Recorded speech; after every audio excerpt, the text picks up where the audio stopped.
Hey everyone, I hope you're doing well and staying safe during this time. If you're new here, welcome to the channel. Like I said, thank you so much for checking me out. If you haven't done so, please make sure to hit that subscribe button just right below the video. Cool, thank you so much. I really do appreciate it. And if you're returning, welcome back. Thanks again for your support. I truly do appreciate having you here. First of all, James Phelan just shared something which I personally think is very interesting. Take a look at this. LBRY versus SEC. Jeremy Kaufman, XRP community, XRP. Below is the scheduling order in the SEC v. LBRY case. Summary judgment motions due on May 4th, 2022. Trial scheduled to begin on September 8th, 2022. This is an important case to follow. So for all of you that do not know, the LBRY case is very important for all the XRP holders because there's kind of like a close attachment that we have to one another. One of the most fun parts is that the case is already pretty old, already pretty stupid, and apparently the SEC also in that case wants to keep extending. Take a look. The SEC already asked for extensions beyond this and were denied. The LBRY versus SEC case will likely be decided before the Ripple v. SEC case. Here's, for example, one tweet about why it's so important. This is why the Ripple XRP case and the LBRY LBC cases are important. If the SEC is successful, all cryptos are securities. ETH investors should pay close attention to both these cases. Based on the SEC's reasoning, if LBRY's coin is a security, then ETH is without question a security. Let's listen to this 1 minute little clip. Yeah, this is something, a funny thing that happened when the SEC compelled me to give testimony, is they're asking about, they're asking me things like, so LBRY wasn't done yet. And it's like, I actually asked them questions back. It's like, well, is Gmail done? Does Gmail have more people developing it now than in beta? Is Bitcoin done being developed? Is Ethereum? But obviously, I'm a fan of all this, by the way. So I'm never trying to drag these companies too hard. But Ethereum, they need to do it 2.0. So that says something about their initial version. That if they needed to if they have all these scaling issues, that doesn't to me say that was a dumb technology. It's arguably has a lot of usability problems in its current iteration. Now I hope they solve all this, but that's not a technology that's done. I mean, these people have one of the things that I certainly continue to see in the interviews that they have borderline no understanding of technology. I mean, it's like, seriously, like the amount of interaction I've had with them, they don't understand it at all. And to be honest with you, that's kind of scary, but his point is very much right, which is a really difficult one to bring up. If I'm talking about just pure, basically, let's call it consensus mechanism here, for Ethereum, let's just talk about the proof of work, for example. You can definitely say that that's officially decentralized, or if we're talking about decision making, sure, it's all good.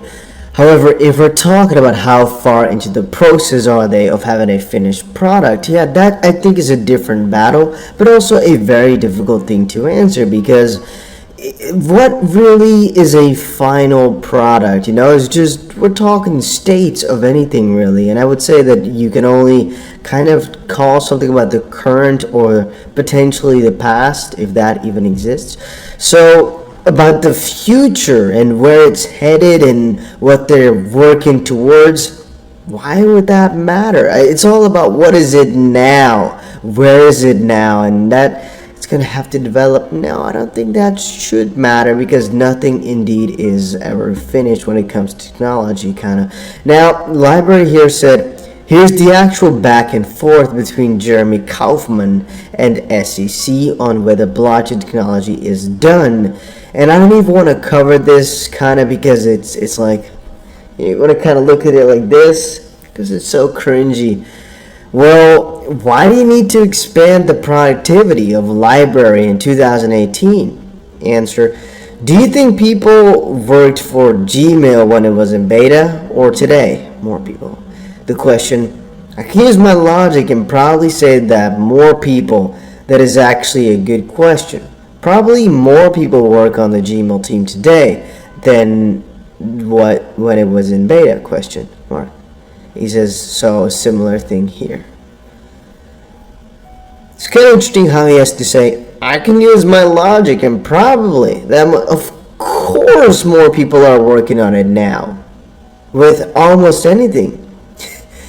It's actually really funny. Name a company.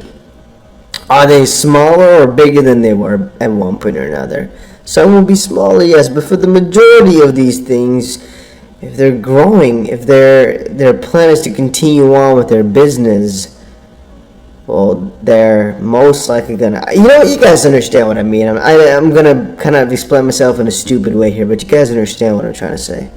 And they describe the root of the problem lies with this. So this is Mr. Vito. So Jeremy, I'm just trying to understand GitHub a little better because we're not engineers and we don't pretend to be. That's again a fun little thing because GitHub, if you don't understand it, well, then how could you potentially even ask so many questions about this? It's funny but also scary that they can't comprehend to the smallest this technology. And I really kind of feel feel sad for a judge that has to make a decision on something which is so difficult to comprehend and where the accusers most likely still don't really know what they're going after or why they're making such a choice. Even with Ripple versus SEC, there's so many base layer questions that have still not been properly answered or properly addressed or that are kind of unclear. One of them being, for example, the fact that is Ripple, or maybe I should say Ripple's XRP ever finished? Or is the XRP ledger finished? Define finished. We had the same issue. And that's why I said this case is so important, because it kind of tackles the same issues. Now, this is from already about a year ago, and they were already kind of shouting out that all these problems are there. It says teaching the SEC how block rewards and difficulty adjustments work, and they're not sending their best accurate. It's just about the fact that they really don't understand anything about blockchain technology. And again, if you really want to cringe, read through this for a little bit if you haven't done that before. I think we covered it, but it's been about a year or so I understand that you guys are kind of out the loop of all of this. Oh, camera is stuck. No, I think we're good. Moving on, however, because you don't want to stay here forever. Consensus tweeted out today. Consensus, this is a little bit ago, announced the close of a $450 million round. So, of course, everybody was just straight up saying, JP Morgan is involved, JP Morgan is involved, they have a $7 billion valuation, this is not good, what does this mean? They are right now really excited about MetaMask, for example, the Web3, we all know it. And talk a little bit about all the partners that are involved in all of this, for example. But then where a lot of people were drawing some criticism is because of this tweet right here. All proceeds from the round will be converted to ETH to further build Consensus ultrasound money. Positions as a rebalance to rebalance its ETH to fiat ratio in line with Consensus treasury strategy.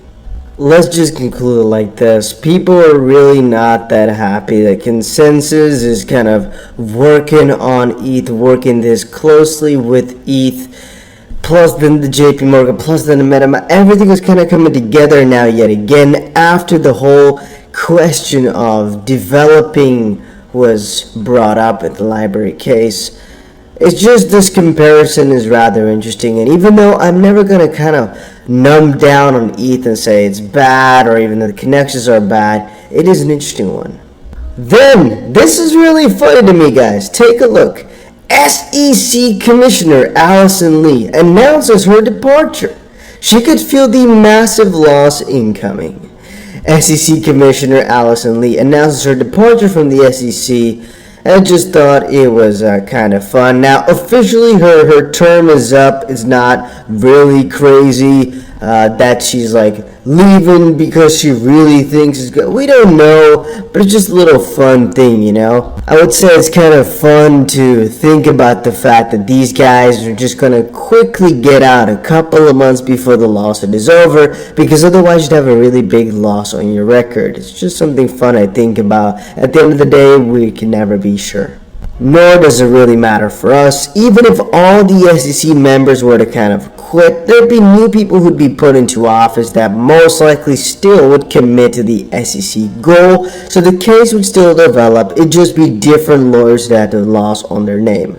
So is it going to matter for me? No, it's just something fun that I wanted to share.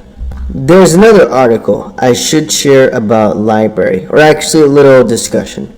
So digital asset investors said, I think LBRY is realizing there's no choice but to publicly fight back. Our government has turned on the people. None of us wanted to be in this position. We just wanted a future for our children, and we will fight for it if necessary. That is a reply to LBRY, who said, we're not trying to get anyone in trouble, but this is literally what we've been being sued for by the SEC. Hard to not believe there is some corruption involved with Ethereum. Can state this openly in 2022 without penalty.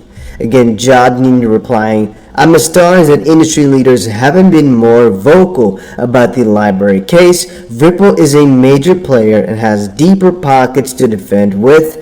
XRP market cap is 37 billion. LBRY is about 20 million. I'd say there's a market and need.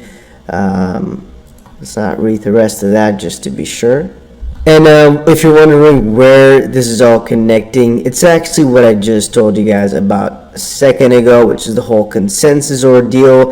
If you read it properly, you can see this right here. Consensus has long maintained a significant treasury of ETH stablecoins and other crypto tokens, and is actively using its own financial infrastructure such as MetaMask Institutional and Consensus Codify staking.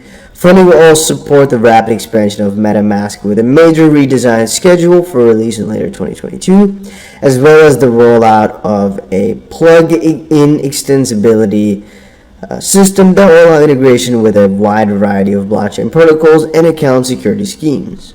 The story goes on a little bit, but you understand. And there was Joseph Lubin, who basically explained the situation about that. I'm your guy. I will keep you posted. I'm your advocate. I'll be back on a daily basis, usually multiple times per day, with these videos to keep you updated with everything going on. So I hope you enjoyed the video. If you haven't done so, make sure to hit that subscribe button. Feel free to share any of my videos with your friends, family, social media, or anybody who may care to listen. Thanks so much for your continued support. I'm always here for you. I want to help you through this time. So thank you so much for continuing to choose me. Enjoy your day, stay safe, and I'll catch you again probably in a couple hours. Thanks, everybody. See you later.